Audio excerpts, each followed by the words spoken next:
My fiancé left me for a richer guy, then called me 3 years later. I was 26 when I proposed to my girlfriend of 6 years. We weren't rich. I worked as a delivery driver and she worked at a clothing store, but I thought we were happy. When I got down on one knee, she cried and said yes. I genuinely thought I was the luckiest man alive. 3 months later, everything changed. One evening she sat me down and said she needed to talk. I remember her exact words. "I love you, but I don't think this life is enough for me." At first, I didn't understand. Then she told me she'd been talking to another man.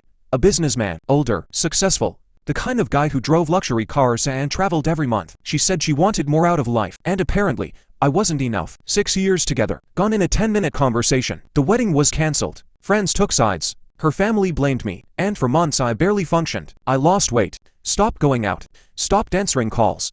Every night, I replayed that conversation in my head wondering what I could have done differently. But eventually something changed. I got tired of feeling sorry for myself, so I started focusing on work. Then I took online courses.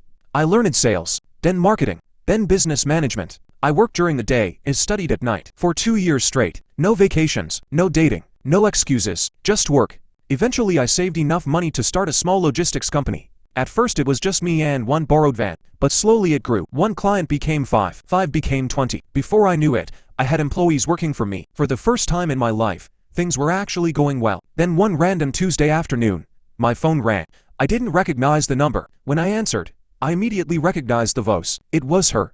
My ex-fiance@qt.com. I hadn't heard from her in 3 years. She started crying before she even finished saying hello. Apparently the businessman she left me for had cheated on her multiple times, then left her for someone younger. She told me she'd made the biggest mistake of her life. She said nobody had ever loved her the way I did. Then she asked if we could meet and talk. For a moment, I won't lie, a part of me wanted to say yes. After all, I'd spent years imagining what I'd say if she ever came back. But then I looked around my office, at the company I'd built, at the life I'd rebuilt, and I realized something.